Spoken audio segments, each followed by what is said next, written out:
Good evening सभी बच्चों को।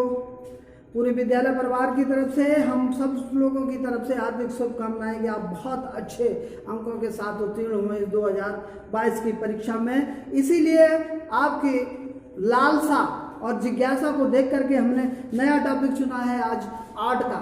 कला बहुत प्रकार की होती है, जैसे शिल्प कला हो गई, मूर्त कला हो गई, नृत्य कला हो गई, नाट्य कला हो गई, चित्रकला हो गई। यानी कि मनुष्य जब अपने भावों को, अपने कार्यों को जिस विधि के द्वारा प्रदर्शित करे, भाई उसकी हो गई। यदि अपने भाव और विचारों को मूर्त के द्वारा प्रस्तुत किया तो मूर्त कला हो गई, नृत्य के द्वारा प्रस्तुत किया तो नृत्य कला हो गई। या इसी प्रकार जब मनुष्य अपने भावों और विचारों को जब चित्र के द्वारा प्रस्तुत करे उसे हम कहते हैं चित्रकला। कला के तो कई भाव हो गए, कला हो गई, और यहाँ पर देख लीजिए चित्रकला, फिर आलेखन। जब मनुष्य अपने भावों को, विचारों को जब चित्रों के द्वारा प्रदर्शित करे वही चित्रकला होती है। यही उसकी परिभाषा हो गई। मनुष्य जब अपने भावों और विचारों को चित्रों के माध्यम से प्रदर्शित करे उसे हम चित्रकला कहते हैं। और जब चित्रों को अलग, अच्छे, सुंदर रंगों के द्वारा उसे कलात्मक ढंग से सजाया जाए उसे हम कहते हैं आलेखन। चाहे पत्ती हो, चाहे फूल हो, चाहे कली हो, कोई दृश्य हो, उसे सुंदर रंगों के द्वारा सजाया जाए और आकर्षक बनाया जाए, कलात्मक ढंग से बनाया जाए, उसे हम कहते हैं आलेखन। आलेखन 5 प्रकार, 4 होता है। प्राकृतिक, अलंकारिक, ज्यामिति और सूक्ष्म। जब कली, पत्ती, फूल इनका उसमें वर्णन हो तो वो प्राकृतिक हो गया। अलंकारिक में हम उसका कलात्मक ढंग से चित्रों को सजाने के लिए हम उसका स्वरूप भी बदल देते हैं। जैसे बतख है, पानी में बैठती है, हमने उसे फूल के ऊपर बिठा दिया, उसे तालाब में ना करके व्रत में बना दिया तो आपका अलंकारिक हो गया। हम उसका पूरा स्वरूप भी चेंज कर देते हैं सिर्फ चित्र की सुंदरता को के लिए। ज्यामिति, इसमें हम वर्ग है, वृत्त है, आयत है, इसमें हम फूल या रंगों का संयोजन करते हैं तो वो ज्यामिति हो गई। जब इन तीनों का मिश्रण हो जाए किसी चित्र में तो वो हो गई आपकी सूक्ष्म कला। जब इन तीनों का मिश्रण हो जाए तो वो आपकी सूक्ष्म कला हो गई।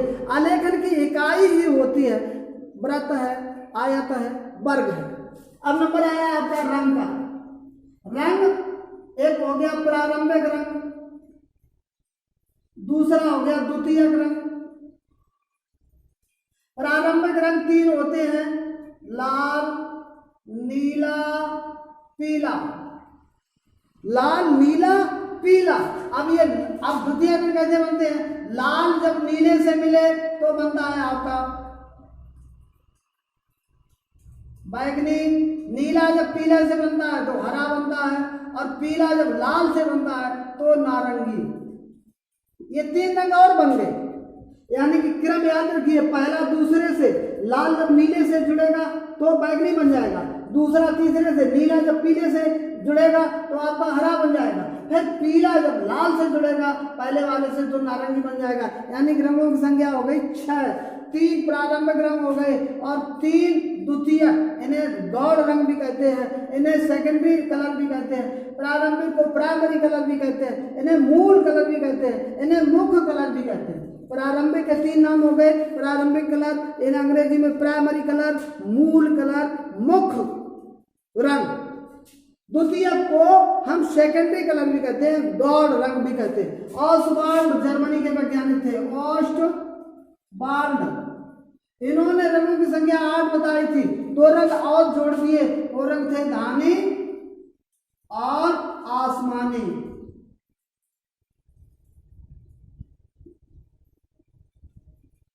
धानी और आसमानी 2 रंगों को इन्होंने जोड़ दिया था। रंगों की संख्या 8 कर दी थी। फिर उन्होंने एक चार्ट बनाया चार्ट के आधार पर विरोधी रंगों का भी इन्होंने वर्णन किया। लाल, थोड़ा थोड़ा याद कर, लाल, हरा, लाल का क्या हो गया, हरा, और नीला का पीला। ऐसे करके नीला का पीला हो गया, लाल का हरा हो गया, और नारंगी का आसमानी,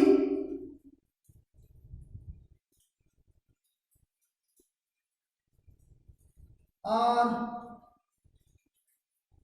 धानी रंग का आपका हो गया बैगनी।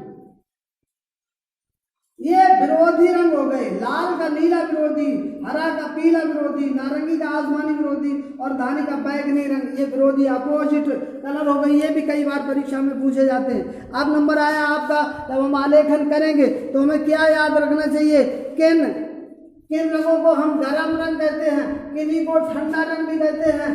रंग के रंग तो जैसे गर्म रंग हो गया, जिन रंगों में लाल रंग का प्रभाव हो उन्हें हम गर्म रंग कहते हैं। जिन रंगों में लाल रंग का प्रभाव हो उन्हें गर्म रंग कहते हैं। जैसे पीला हो गया, नारंगी हो गया, लाल हो गया, इनमें लाल रंग का प्रभाव होता है, इन्हें हम गर्म रंग कहते हैं। और ठंडे रंग जिनमें नीले रंग का प्रभाव हो, जिन्हें नीले रंग का प्रभाव हो उसे हम ठंडे रंग कहते हैं। जैसे आपका नीला हो गया, बैगनी हो गया, ये नीले रंग के होते हैं। और हरा हो गया, नीला, हरा, आसमानी भी हो गया, धानी भी हो गया, इनमें नीले रंग का प्रभाव होता है, इन्हें हम ठंडे रंग कहते हैं। पृष्ठभूमि, अब इसी के बाद में जो हम चित्र बनाते हैं इसे हम कहते हैं बैकग्राउंड।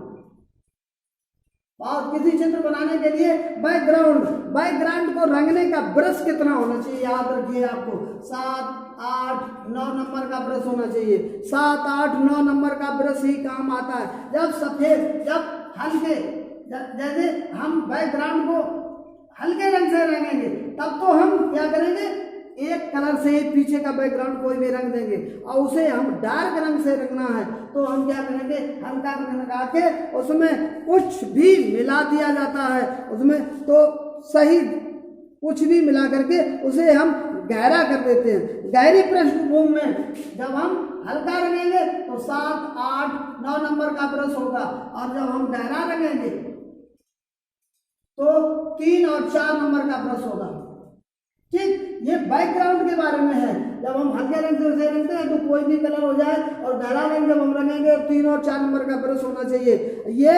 और जब हम, और अब उसी के अंदर अगर फूल और कली है, फूल और कली उसको रंगेंगे तो ये छोटे चित्र होते हैं, ये 2 नंबर का ब्रश होता है, 2 नंबर का ब्रश। चित्रों की किनारी को पतले से करने के लिए 0 नंबर का ब्रश होता है।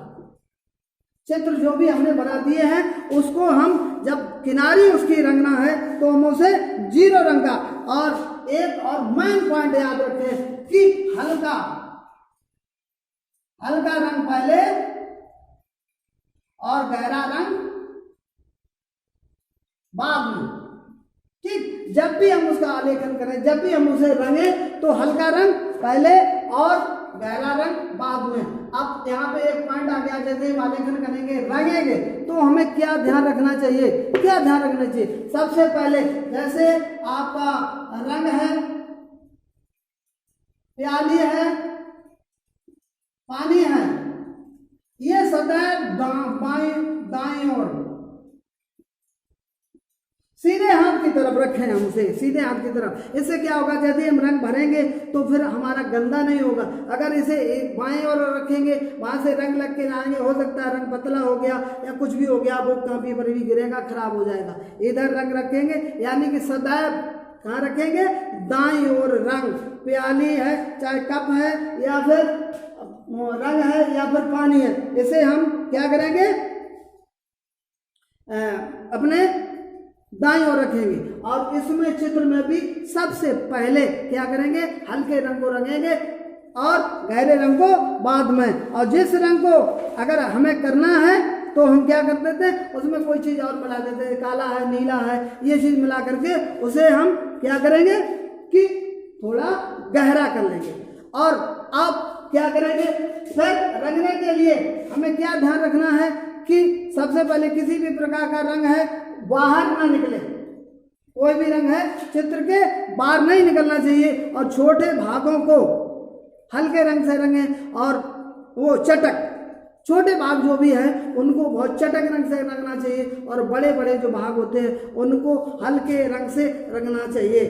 और हाथ जैसे ही हम ऐसे रंगते हैं तो हम क्या करेंगे, पेज के ऊपर हल्का सा कागज रखें, उसके बाद में ये हाथ रखें ताकि ये पता लगे कि हमारा हाथ कहीं गंदा है, उससे हमारा पेज तो नहीं गंदा हो गया, ये ध्यान रखना पड़ेगा वहाँ पे, बहुत जरूरी। और उसके बाद में अब क्या होता है, माइल पॉइंट यहाँ पे अभी छूटा जा रहा है, थोड़ा समय और चाहिए कि जैसे कोई भी उसमें दे दिया एक नाप बहुत मायने रखता है, वो 15 नंबर का होता है। जैसे उन्होंने दे दिया 25 गुणा 20,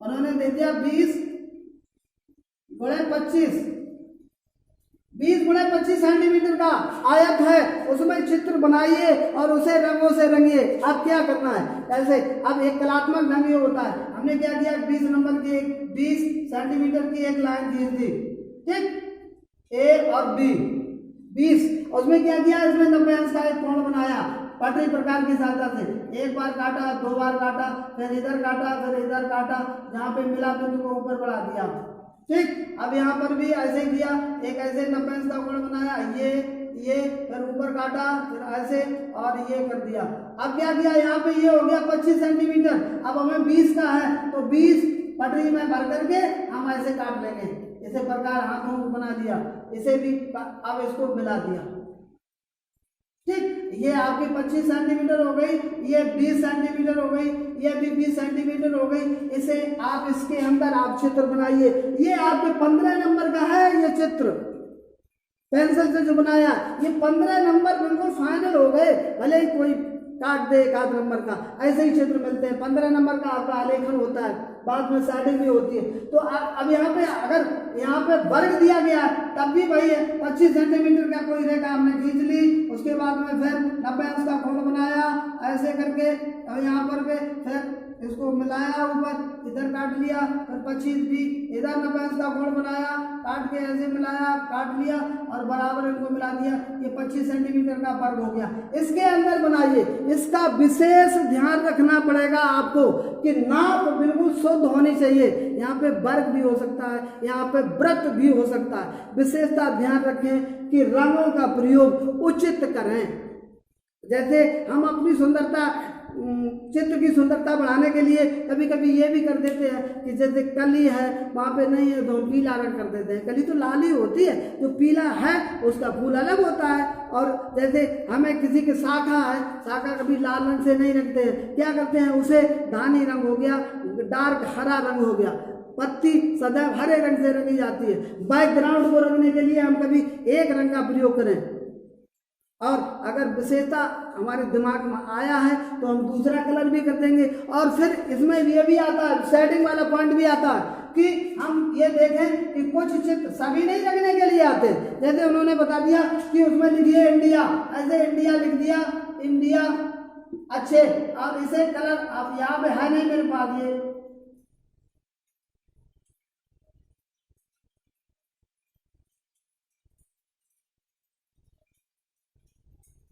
ये हो गया। उन्होंने कहा इंडिया लिखिए, इसे क्या करना होता है, रंगना नहीं होता है। उन्होंने कहा अक्षर का बनाइए, जैसे बिना हम पेंसिल नहीं उठा रहे, का बना दिया। चलिए देखिए, बन गया, और बीच में ये बोला कर दिए, का अक्षर बन गया। ऐसे ही करके ऐसे बनाया जाता है। जब अब टेक्निकल चीज होती है, का अक्षर बना दिया। अब उन्होंने क्या किया कि हमें कप और प्लेट वो बनाइए। तो जैसे गिलास बनाने को है, गिलास में क्या कर लिया हमने, तिरछा कर लिया, ये गिलास कर लिया। इसे रखना नहीं है, एक नीचे वाली तली हो गई, ऊपर से ऐसे करके ऐसे, ये कांच का गिलास हो गया, ये बन गया कांच का गिलास आपका, कोई दिक्कत नहीं है, इसमें रंगा नहीं जाता। जैसे कप प्लेट बनाया जाता है, प्लेट तो ऐसे ही आराम से बना दो नीचे, ये आपकी तली हो गई, फिर आधी प्लेट इसमें आपका वो रखा है।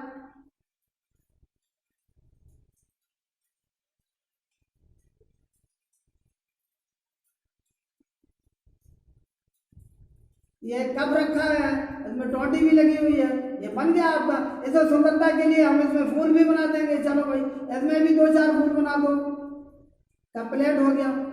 ये जो चित्र होते हैं ये बिना रंगे वाले होते हैं, इनको भी बनाना पड़ता है वहाँ पर, इसके भी नंबर होते हैं। तो 100 नंबर जो 70 नंबर का पेपर होता है वो भी बहुत आसान हो जाएगा, सिर्फ हमारे बताए गए इन नियमों को ध्यान से बार बार देखें कि रंगों में हमें क्या सावधानी चाहिए, रंग कितने प्रकार के होते हैं, रंगों को मिलाने से कौन से रंग बन जाते हैं। ऑसवाल्ड जो है वो कहाँ के रहने वाले थे, जर्मनी के वैज्ञानिक थे, कितने रंग बताए थे, 8 रंग बताए थे। और ध्यान रखें, एक बार में नहीं समझ में आए, 2 बार में, 3 बार में, इसे बार बार पढ़ें और बहुत जल्दी पेपर होगा। और आप शुभकामनाएं फिर से हम सब लोगों की आपके साथ में हैं, बहुत अच्छा करें, हम सब लोगों का, अपना माँ बाप का, सभी रिश्तेदारों का नाम रोशन करें। बहुत बहुत धन्यवाद। Best of luck.